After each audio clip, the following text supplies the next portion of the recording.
teaches.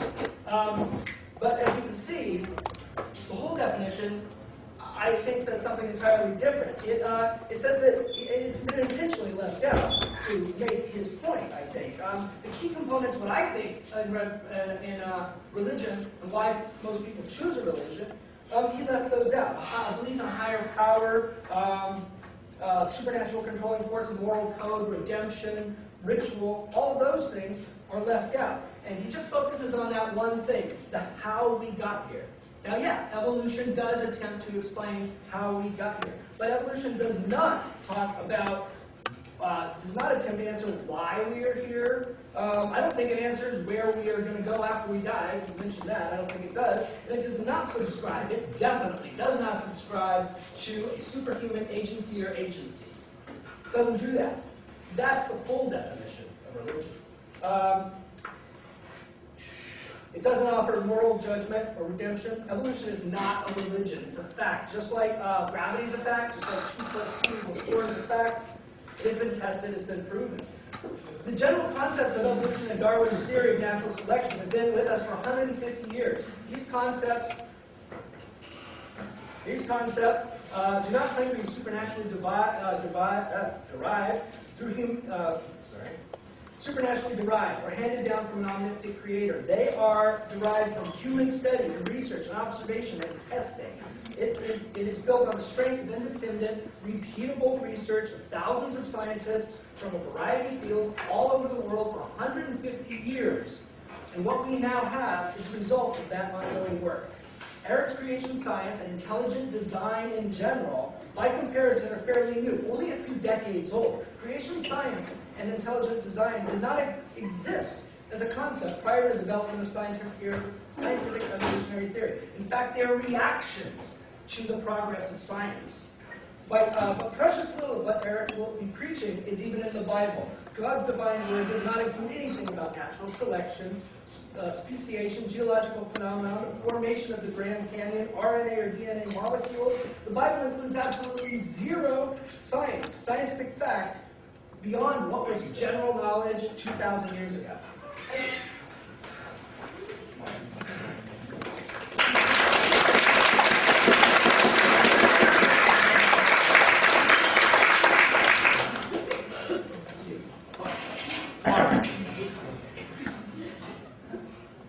See if I can do this as well as he does.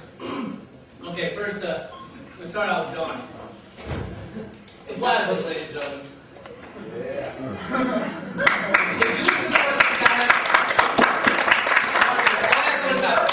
If you listen to what this guy has to say, first you start with a rock.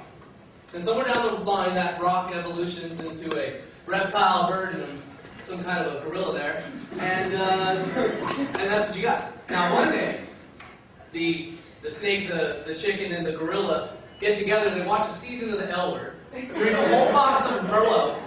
6 months later, man, we've got yourself a platypus. Now, I know that sounds a bit simplistic.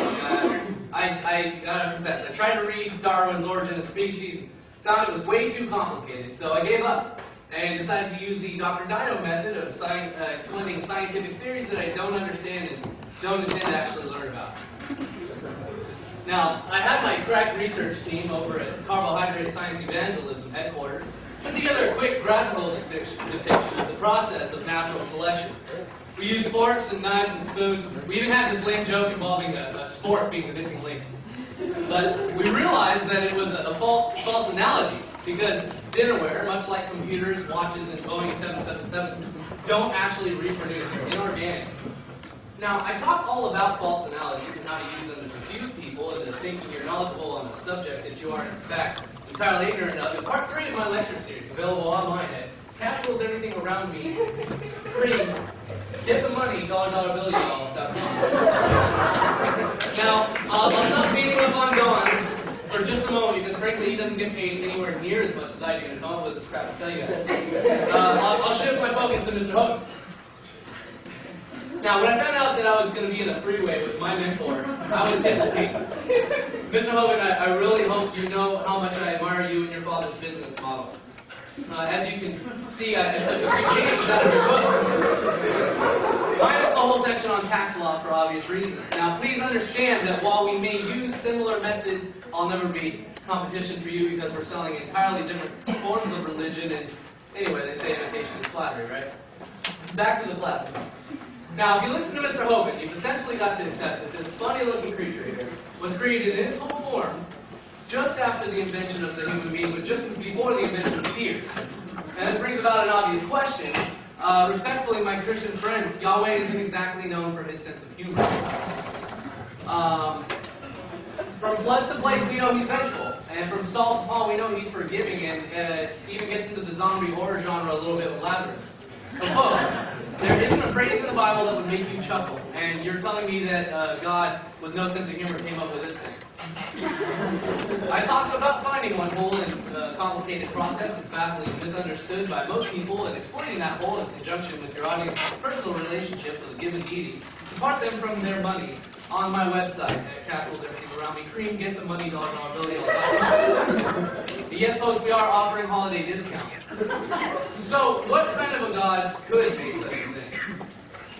How about one with its own beer volcano? Now, flying spaghetti monster. I understand that Pastafarianism isn't for everyone, and a bunch of scientists are all like blah blah blah. I don't even know what they're saying because I'm not educated enough to understand it. The fact is that this is some seriously sellable stuff. Ever heard of global warming? Pastafarian teaches that the Earth was once completely populated by pirates. Now, we're not talking about the angry Somalian kinds you see sometimes in the news, but more like the sexy pornographic kind that you can rent from such fine establishments as Gold Club centerfolds and or my website at capitalism.com. If you like, you can spell that out. Okay, now the point here is that I have a sciencey-looking graph that clearly shows the proportion of pirates to the overall global temperature. Now, as you can see, the decline in his newliness is chosen people either positively or negatively. I'm not sure. I didn't take stats, but it's definitely correlated. Further proving that the flying spaghetti monster is angry at us and definitely wants us to dress up.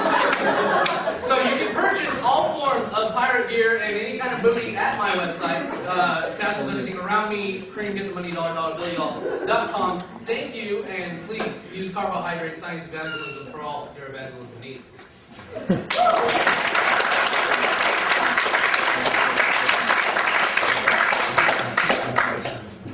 Wonderful job, Mike. Well, we all need a little bit of humor injected. Our Stephen Colbert mentality is great. I love that. I appreciate the sarcasm.